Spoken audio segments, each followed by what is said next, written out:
Hai guys, balik lagi di Moviespedia bareng gue Adi. Dan mulai dari James Gunn yang mendapat ancaman dari para penggemar, hingga sutradara Cat Herron yang menjelaskan bahwa Teletubbies ternyata turut menginspirasi film terbarunya yaitu Loki. Well, berikut adalah fakta film Moviespedia.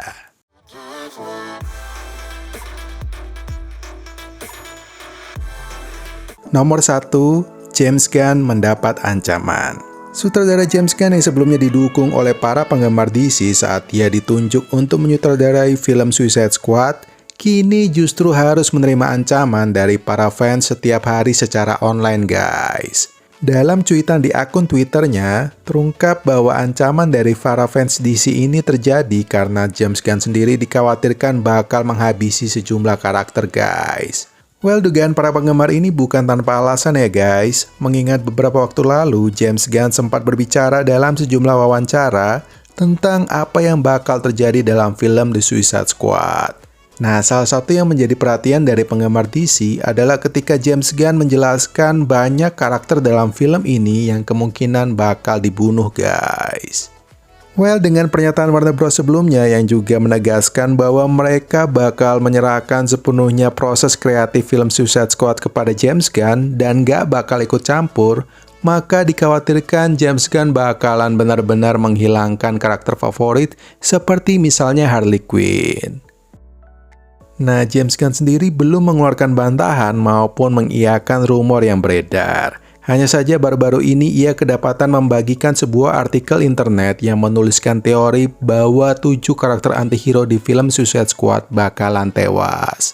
Nah, uniknya James Gunn hanya mengomentari bahwa teori yang terdapat dalam artikel tersebut terdengar cukup meyakinkan. Well, gimana nih menurut kalian? Apakah James Gunn nantinya bakalan benar-benar menghabisi sepak terjang ke-7 karakter dalam film The Suicide Squad tersebut? Nah, silakan tulis pendapat kalian di kolom komentar di bawah ya guys. Nomor 2, mobil Fast and Furious jalani audisi. Franchise Fast and Furious akan merilis film ke-9-nya pada 25 Juni nanti. Well, dalam salah satu wawancaranya beberapa waktu lalu, aktor Vin Diesel bercerita bahwa ternyata bukan hanya aktor aja guys yang menjalani audisi untuk mendapatkan peran dalam film tersebut. Menurut pemeran dari karakter Dominic Toretto ini, sejumlah mobil yang ditampilkan atau dilibatkan dalam film juga melewati sejumlah tahapan audisi.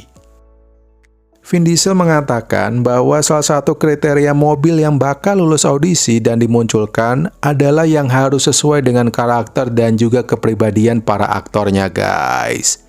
Well, sampai sejauh ini salah satu mobil termahal yang pernah digunakan dalam waralaba Fast and Furious adalah Lykan Hypersport yang dirilis tahun 2013 dan dibanderol seharga 3,4 juta US dollar dan muncul di dalam film Furious 7. Well, mobil itu nggak hanya mahal tapi juga eksklusif guys, karena hanya ada 7 Hypersport yang diproduksi.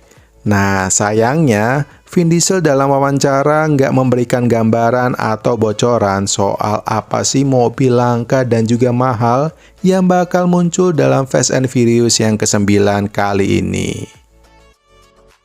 Nomor 3, film The Conjuring yang ketiga diduga bakal menjadi penutup. Setelah dirilis pertama kali tahun 2013 dan sequelnya yang kemudian muncul tahun 2016, nggak kerasa The Conjuring yang ketiga sebentar lagi akan dirilis, tepatnya pada Juni 2021 nanti. Well, film ketiga yang diadaptasi dari kasus pengusiran setan pasangan Ed dan juga Lorraine Warren ini konon katanya bakalan mengusung tema cerita yang berbeda guys.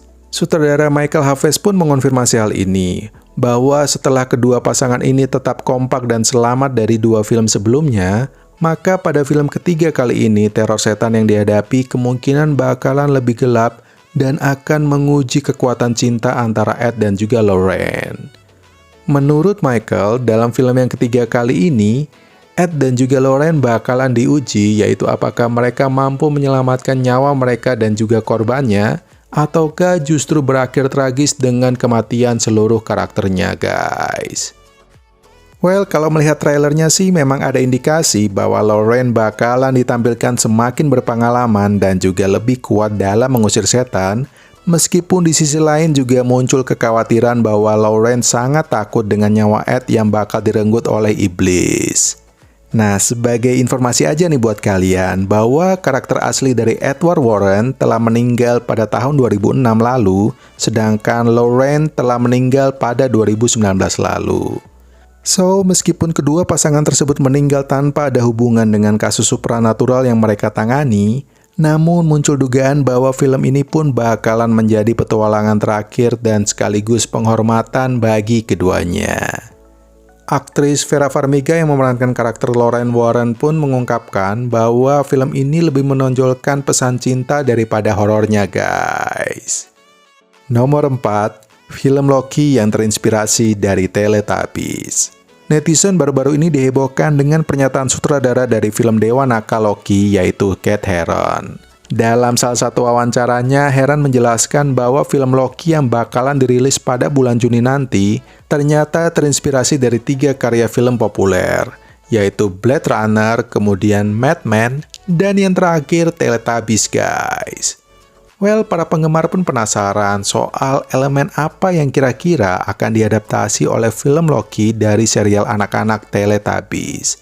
Apalagi kalau kita melihat trailer misalnya, film Loki sendiri tampak normal, yaitu hanya meneruskan cerita dari film Avengers Endgame, yang dimana dia diketahui berhasil melarikan diri dengan menggunakan Tesseract. Dan selain itu, dalam trailer juga digambarkan bahwa Loki ditahan oleh TVA atau Time Variance Authority, yaitu sebuah organisasi yang bertugas untuk menjaga keseimbangan waktu, karena Loki sendiri diduga telah melakukan pelanggaran dengan berpetualang melintasi ruang dan waktu, guys. Well, kembali lagi soal bahasan elemen Teletubbies mana ya yang bakal muncul dalam film kali ini, yang ternyata banyak penggemar pun berpendapat bahwa mungkin saja Loki bakalan terdampar di dunia yang mirip dengan Teletubbies, guys. Nah, terlepas dari itu semua, bisa dibilang kemunculan Loki kali ini patut ditunggu. Mengingat 2 film seri karakter MCU sebelumnya, yaitu WandaVision dan juga Falcon and the Winter Soldier, bisa dibilang menghadirkan 2 elemen yang berbeda. Mulai dari Wanda misalnya, yang mengangkat tema soal kesedihan dan juga sitkom klasik, hingga Falcon and the Winter Soldier yang justru mengangkat tema soal isu penyalahgunaan serum atau obat-obatan terlarang, serta isu rasialisme di Amerika Serikat. Well, gimana nih menurut pendapat kalian? Apakah ini artinya film Loki nanti bakalan bertema aneh dan kocak seperti halnya film Teletubbies ya, guys? Well, silakan tulis komentar kalian di kolom komentar di bawah. Nah, seperti biasa, sebagai penutup, gue ada pertanyaan. Yaitu di antara keempat film yang tadi udah gue jelaskan, mana yang kira-kira udah buat kalian gak sabar untuk melihat filmnya dirilis ke layar lebar? Well, gue rasa itu dulu ya guys. Gue Adi dari Moviespedia, undur diri dulu. Sampai jumpa di fakta menarik film lainnya. Tetap semangat buat kalian dan peace out.